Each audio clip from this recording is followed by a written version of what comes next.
I want to talk to all you revolutionaries, you who now are looking around you and thinking, this is not how it should be. You who, regardless of who you blame for the problems of this planet, know that something is about to break. Maybe you are tucking food and ammunition away, preparing. Most likely, you are just going about your day, watching the web and saying, we have got to do something. Something is very wrong with the picture. I watch as this solution to that problem is suggested, and yeah, that might band-aid that problem, but there are other symptoms that crop up. And then we, to mix metaphors, have to put that fire out as well. Quick, what size band-aid do we need? And what shape? What contour? And underlying virtually all of these sores in our society, diverse as it is on this planet, I see a common infection. Point blank, the infection that drains humanity of creative and, yes, loving behavior is the need for money. I see people behave badly in so many ways, trying to find ways to enhance their money. Most of us don't, as a rule, making do but maybe contemplating what it would be like if they robbed a bank and got away with it. What would they do with all that money? So not only do we have to come up with band-aids, we have to be able to afford them, which leads to wrong-sized band-aids or no band-aid at all. And within this, the need for money, we have a very few on this planet sucking us for all we are worth. Add to that, there is evidence that they also are not interested in the global welfare of humanity. So, let's take a look at money. Is there a way to eliminate the need for it? Can we be that revolutionary? Let's ask the question, what function does money play in our social interaction?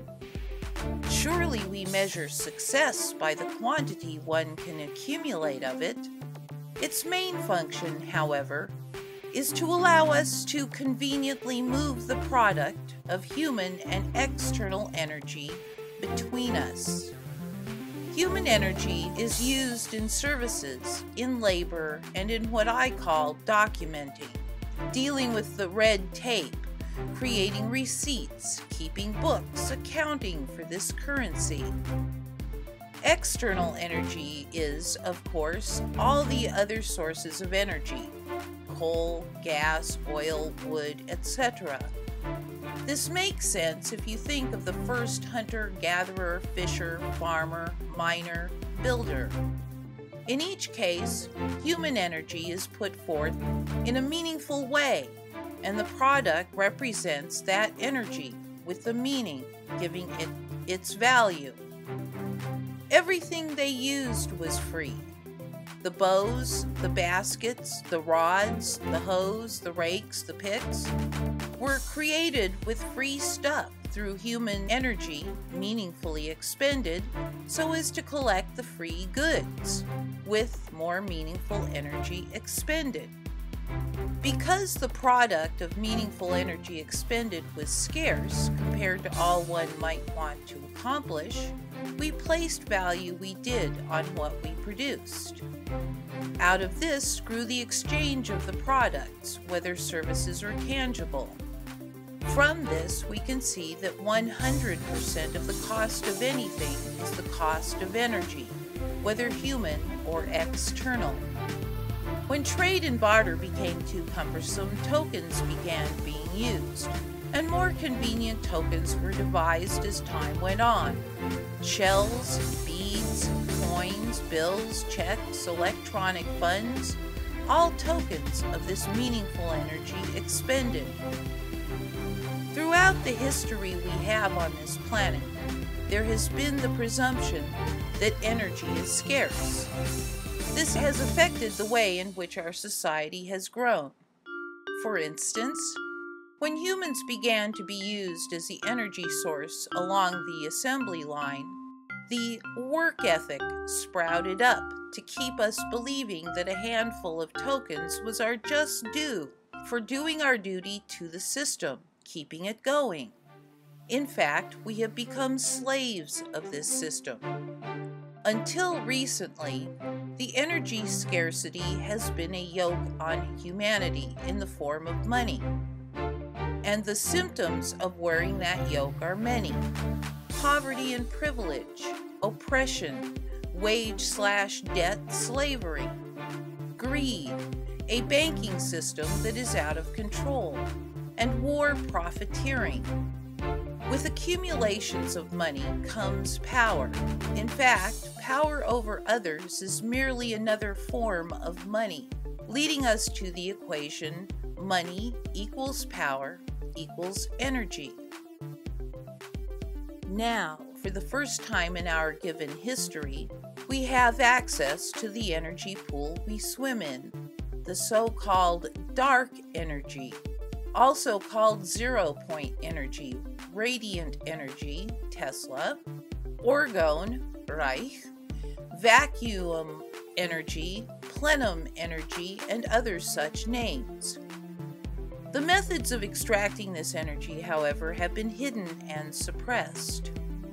Because the power elite know their power depends on energy scarcity, which begs for a system to account for it, and thus money, and thus power over others, they hide any technologies that offer free energy.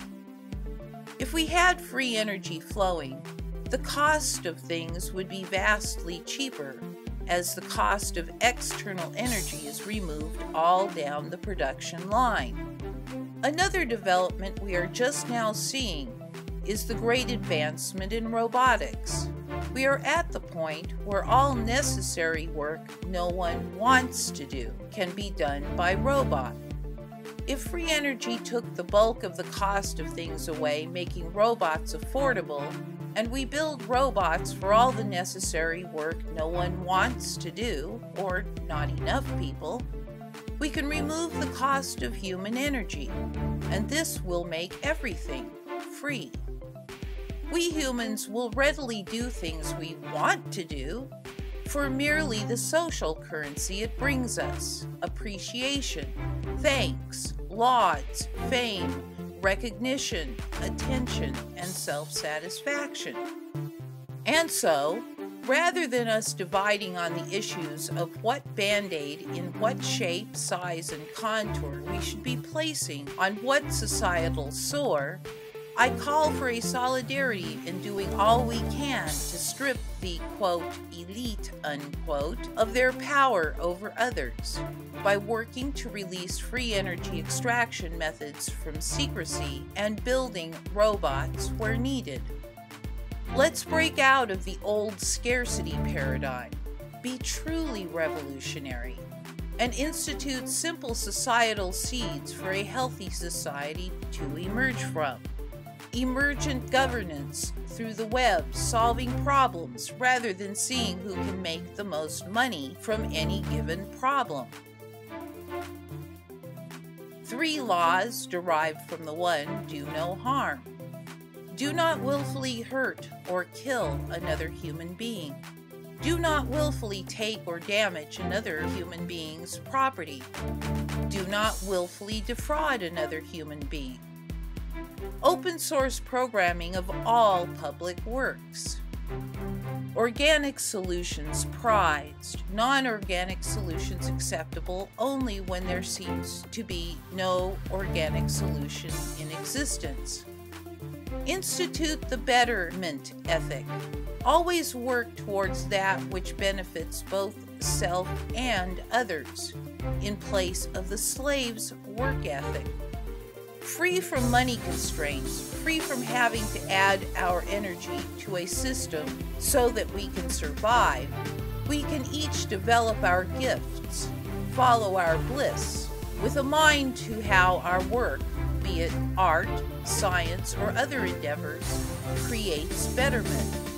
Let's go a very revolutionary direction on this planet and solve all issues related to money, which are at least 98% of the problems we see. Not utopia, just a hell of a lot better than what we have now.